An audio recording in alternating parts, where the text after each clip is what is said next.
Welcome to the Greenhouse Podcast, the podcast dedicated to bringing you honest, real insights into building businesses from people who have done it too. I'm Jackie, and every week I'm going to be sharing the best bits from our speakers at Greenhouse 2021, as well as talking to people just like you.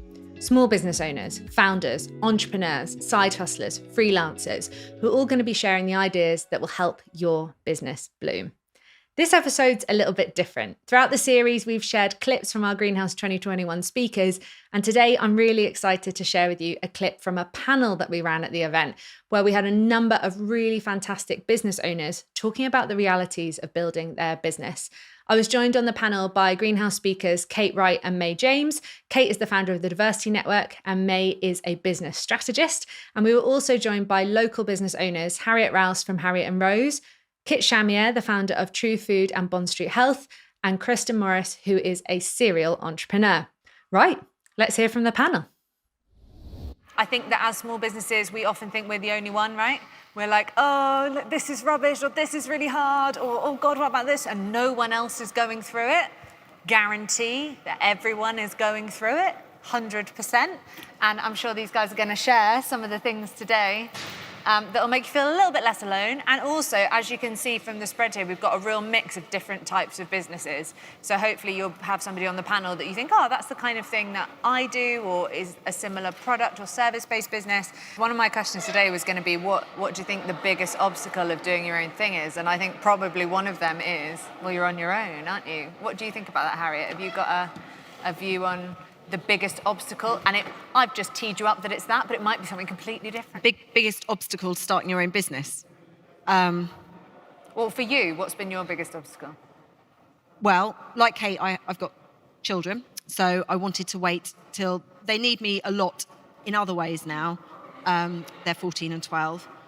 So I wanted to wait for them to be the right age that I've said this before, starting your own business is like all consuming, and it's a brilliant thing to do, but you have to be really selfish.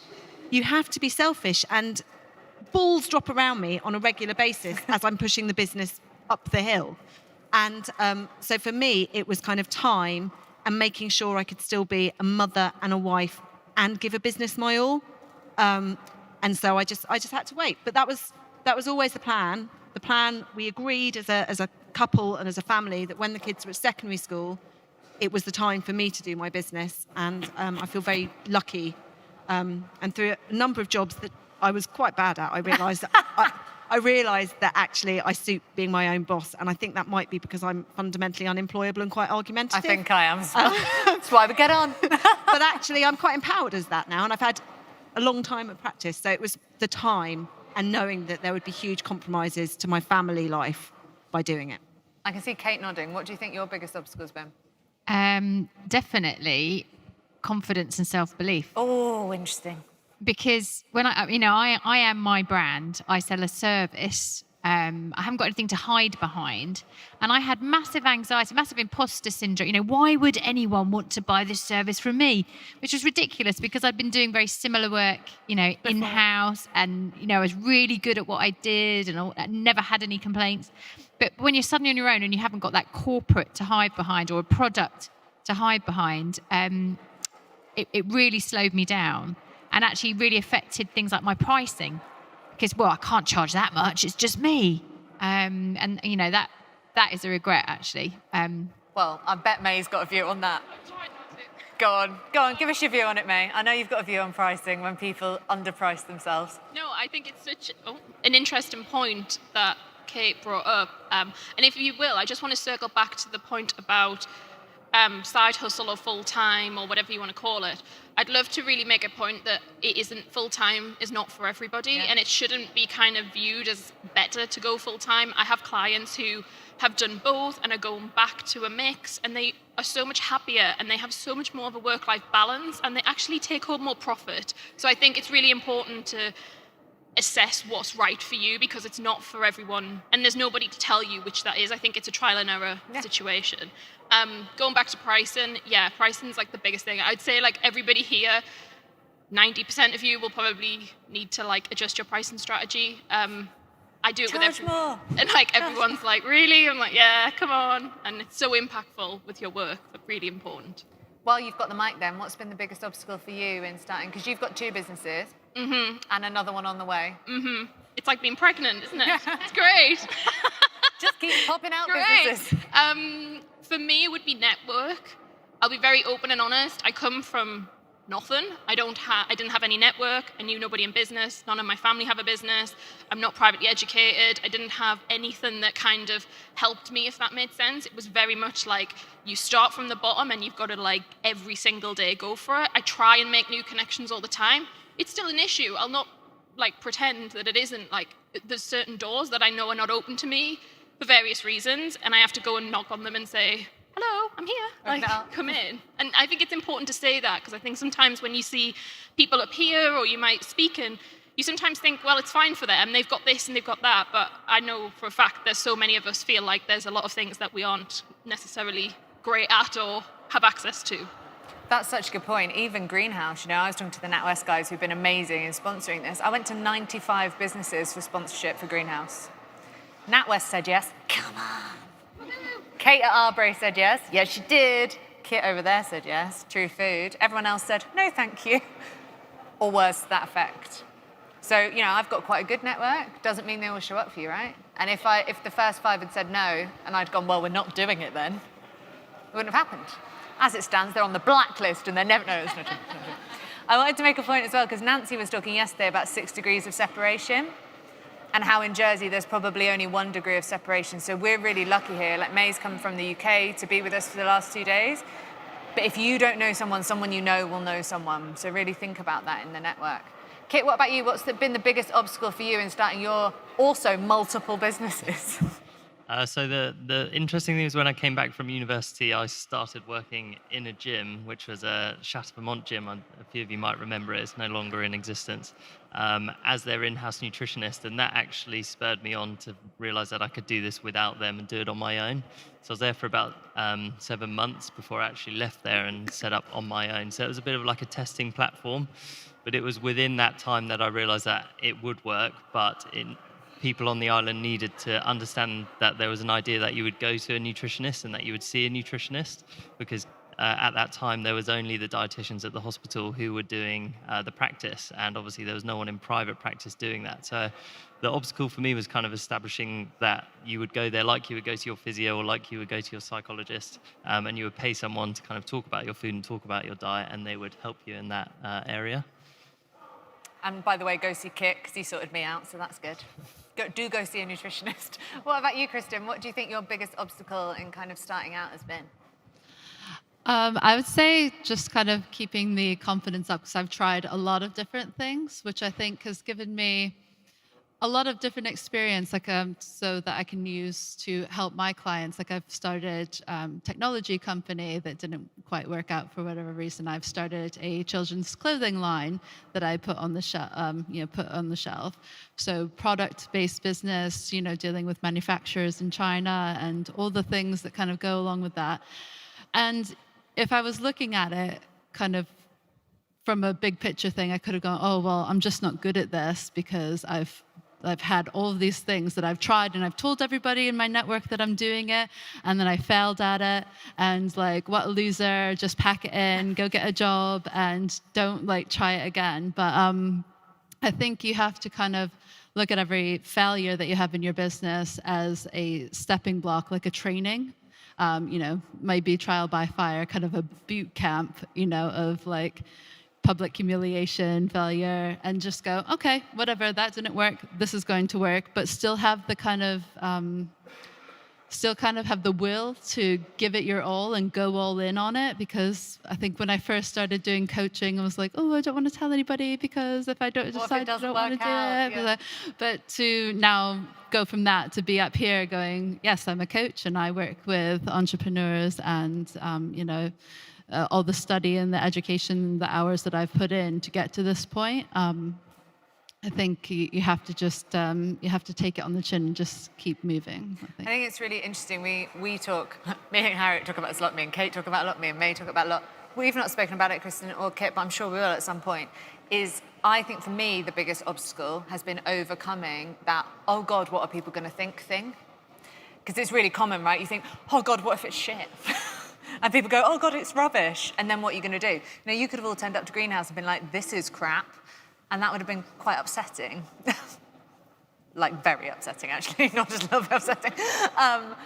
But if you don't do it, you'll never know, right? And if you don't do it, it'll never be good. It can't be good if you don't try. So I definitely think that that's been the biggest obstacle for me, just being like, screw it, let's just do it and see. And Jamie Lang talked about that yesterday, didn't he? He was saying, you've just got to take the risk, see what happens. What do you think is your biggest strength in business? What do you think's helped you the most? Enthusiasm. Yeah. As simple as that.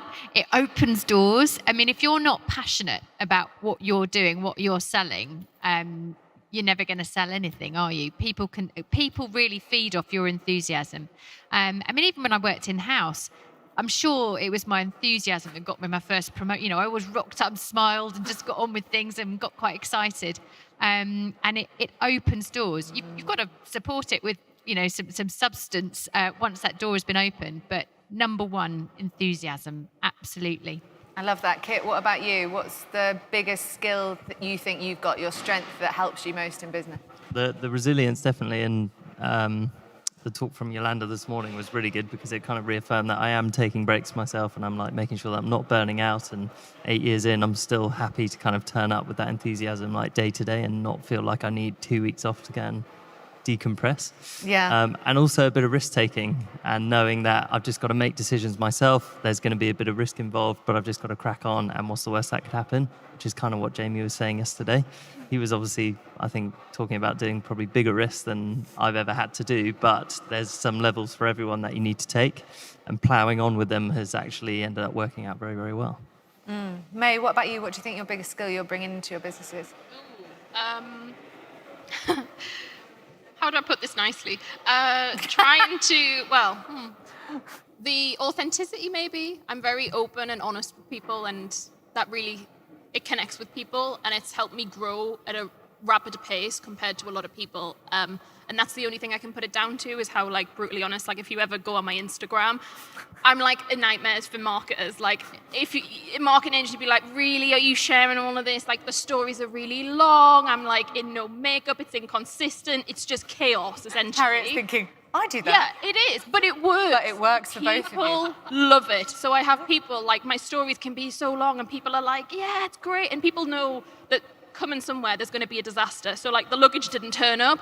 Half of the people on my Instagram were just like, oh, it's something that's happened. When I was in London 2 weeks ago, something else happened. Like, it just happens, and it really adds to the brand, I think, and it makes people want to work. Like, people just come at me and they're like, want to work with you because you're normal. And I think people kind of value that. Like, it's really important. So if you can, I know it's not comfortable and it's not something that comes naturally to me. I've really had to work on it. It does pay off in the long term, but it's a long game. It definitely doesn't work like straight away. But if you do it for like months and years, really works. It's interesting from a marketing perspective, because I think, like you said, you're a marketer's nightmare. But actually, the reality is marketing is not a science, right? True, yeah. Some stuff, I can say, you should, stuff like people like, your Instagram grid has to be beautiful. No, it doesn't. I know people that have huge Instagram followings who make an absolute shit ton of money, and it looks like a 5-year-old is running their Instagram. Doesn't matter, because it's not about that. It's about the content and how they put it across and the message there. It's not, you could have someone that sends you emails that goes, oh, it has to be 200 words every Friday, and other people are writing an essay once a month. But if your audience like it, that's what they like, right? So it doesn't really matter. But I think, Harry, you probably have quite a similar strength, right? Do you want to share? What do you think your strength is? I think I just crack on, just getting on with it. I think this is my last business. This is the business that's going to take me. But this is going to take me to retirement. This or an iteration of it. This is where I've been trying to get to.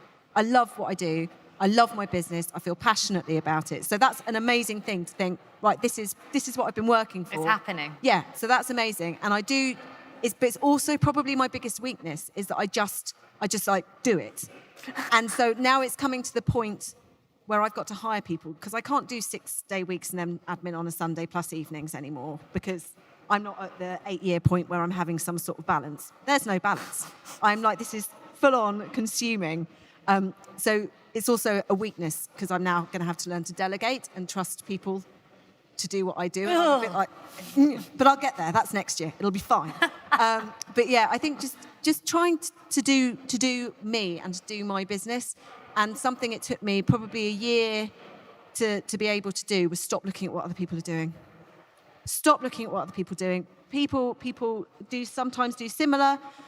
People try and pitch me against other women in business, and that really pisses me off, because there's room for everyone as long as you do you.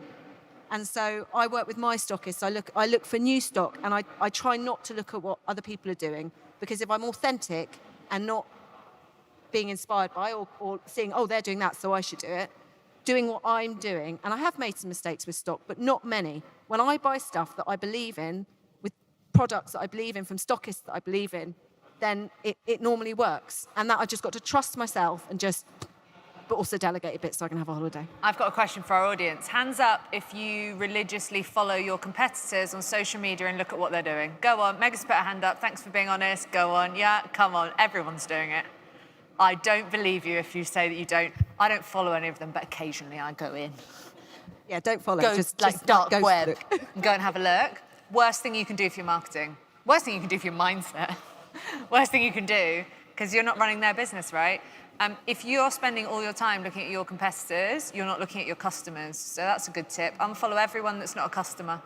Just start looking at your customers, because it's them you need to build it for. And you're doing that, right? And it's working. Kristen, what about you? What do you think your biggest strength is that you bring to your business?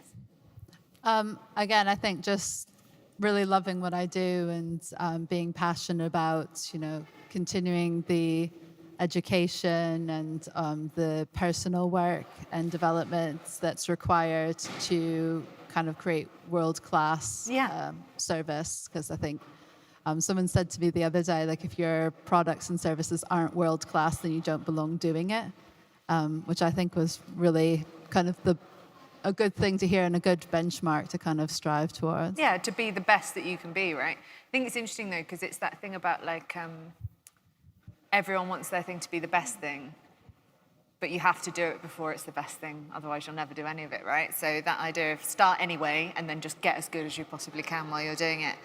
What about your best bit of business advice? I'm going to come this way now to mix it up. What do you think the best bit of business advice you've ever been given is? I always say that it is from somebody who said, always never be afraid to hire people who are better than you in your business. So stick with that. But then also, I think, is a way to strategize in your business, to find a way to make money where you're not having to trade all of your time for the money. Yeah. Because if you can find a way that you can automate things and to have, say, courses or digital products that you don't have to involve yourself in every time, then you can make money while you sleep. And I think that's the best way to kind of grow without burning yourself out. Yeah, no, 100%. Kate, what about you? Best bit of business advice? Can I just say I'm not doing any of that, and I'm not making money while I sleep. And I just spoke to Kristen over there and I said, You're going to be like, right. Exactly what I need to do now. But that's quite refreshing, right? Because this is the thing. It's easy to sit on a panel and everyone be like, we should be doing this. And you're like, well, I'm 8 years in, 2 successful businesses, and I've not cracked that bit yet, and that's all right. No, absolutely. And it'd be great to make money while I sleep, so I'll try and work on it. I've had lots of advice over the years from different places, and everything's kind of settled in at different points. But I think the best thing that I've had is that I've had different advice at different points, which has made an impact. So I've been open to new advice at different stages of the business and the career. And that's meant then I could then layer that on and take it to the next level. So obviously when I first started, fresh out of university, came back home and started working, taking on the advice that someone would have given me today, I wouldn't have taken it as well. And it might have tried to take me to a place that I wasn't ready to do. So it's been quite an organic growth in that sense. And it's been slow and steady rather than trying to go for the big bucks or the big fireworks too soon. I think that's ended up paying off for me. Yeah, it's a long-term thing, isn't it, building a business? What about you, Harriet? Best bit of business advice? I think because I'm retail, and obviously retail, especially during the pandemic, forced everyone online. And I was in a sort of, having founded online, I was lucky in terms of that website was already set up, where a lot of people suddenly had to try and switch from bricks and mortar. But the whole point with retail is that you have to be better. Bricks and mortar, you have to be better than the internet. You have to offer service and you have to have an experience. If people want to just buy something, they can buy it cheaper online. Well, I try and price match, but they probably could find it. Yeah, you can't be Amazon. So I have to do that. Yeah. So for me, best business advice for me was be better than the internet. To just be better. Take that. No, but the context is important. I'm going to get you a mug with that on for Christmas. Harriet, just be better. I would love that. You could make it for me. I'll buy it from you. Okay. There we go. We'll do that. Yeah, it'll be fine. May, what about you? Best bit of business advice? For me, it was you have to spend money to make money, and that I used to hate that. I used to find it like, oh, it's not inclusive and it feels very wrong. And then I realised the power of it. I see a lot of women and men, but because I predominantly work with a lot of women, and I think it is a female trait, we are naturally scared of risk, a lot of people. And I have learned to start taking a lot of risk, kind of like what Jamie was saying. And I've took a hell of a lot of risks that I potentially probably shouldn't have taken, but it works. In terms of financially, like I've invested a lot of money, and I just invest back into the business, and everyone's like, really, why? But for me, it's like, I look at everything in a 10-year stint rather than what's happening now. And if someone did tell me that, and I kind of half took it on board, and I'm pleased because now I take it on board, even down to teams. I'm not even talking about, investments in your website. To be honest, I know I shouldn't say this, but that's the least of your worries, in my opinion, for investing in something. I'm talking about even team. I will pay for, one of my team members, I pay them double the average rate from what they do, but they're really good and I want them. And there's certain things I've made decisions on that means my profit margin is massively affected, but it's also meant that the business and what we offer and kind of what we were touching on about being the best at what you do, there's people that do what I do and probably do it much better, but the client experience is something that's really important. And so for me, understanding that spending money does come back to you was huge. And I know it's difficult, and I want you to understand that I started with no money either. So I'm not saying you need to go and get investment. Don't go and get investment if you don't need it. I'm talking about I made £100 and then I spent the £100, and then I made £2,000 and then I spent the £2,000, and it went from there. And now I make big investments. Kate, what about you? Best bit of business advice? For me, it was stop being so scattergun and be more focused. Love that. It's a good bit of advice. Be clear on what your offering is. When I set up as an HR consultancy, I thought, well, I can do any HR for any business, and then proceeded to wonder why I didn't have any clients. And then somebody in a business network actually took me aside. She obviously saw me sort of floundering and said, what are you doing? And she said, firstly, what do you want? And what do you need right now? So, well, I've got a baby, so I can't be full-time on a really big corporate project for 3 months. I need to work with clients that will let me work, for a few hours a day or in the evenings or whatever it might be. She said, right, okay. So that's clear. And where's there a gap? What have you got to offer? And the gap was small businesses who don't have their own HR functions.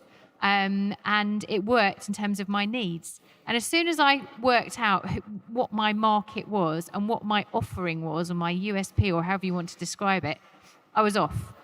Because I just stopped wasting time and be much more focused. So that was definitely the best advice I received. It's so easy to try and be everything to everyone, isn't Yeah. it? I did it with Inkblot at the beginning. We do all marketing for all businesses. Not anymore, Crazy. we don't. Doesn't work. Because it doesn't work. Because Yeah. then nobody knows if you're the right person for them. My best bit of business advice actually was always put it in the top.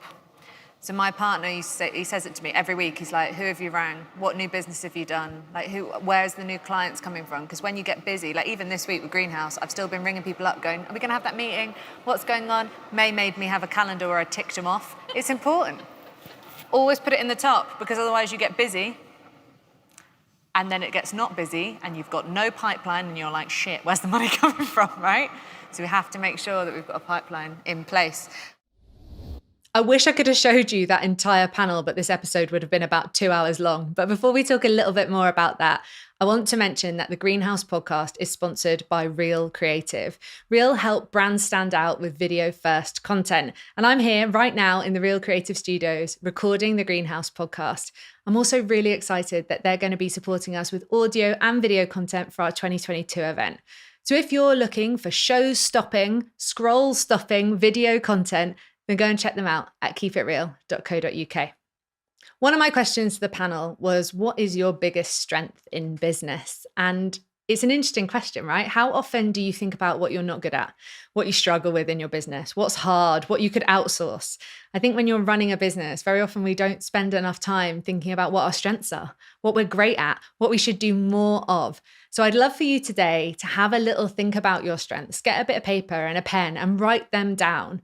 What can you do that nobody else can? What are the things that everybody comes to you and asks you about? What are the things that you're known for in your network? If somebody had a problem with something, what would they come to you for? Because if you can hone in on your strengths, then you're going to end up doing stuff that is more fun, more creative, and also things that are going to help your business move on quicker and move on better. Another really interesting point I thought that came out of that panel was something that Harriet said. She was talking about how she doesn't anymore, she used to, but she doesn't compare herself to other businesses. And I think that's another thing. When you're starting out, very often at the early stages, you look at what everyone else is doing. But when you're spending a lot of your time focused on your competitors or focused on people like you in other markets or focused on people that you think you should be like, you can get lost. It can mess with your messaging. It can make it hard for you to understand what your voice is and what your brand is and what you're good at, because you're focused on them and doing the same as them or doing better than them or doing things differently to them. And the reality is those people aren't your customers. So my top tip today would be to unfollow your competitors. Spend more time getting to know your customers, getting to know the people that are going to buy from you, getting to know your network, getting to build relationships with people that you can collaborate with, rather than worrying about who's better or who's different. Because in the long run, that's not going to help you build your business. It's just going to give you lots of sleepless nights. If you want to get involved in the Greenhouse community, I'd love for you to head to Greenhouse Jersey on Instagram, where you can find out loads more about us. Drop us a comment, let us know what you're thinking of the podcast. And if you've enjoyed this podcast today, please leave us a review. They really, really do help. Right, well, that's enough from me. We'll see you next week. Speak soon.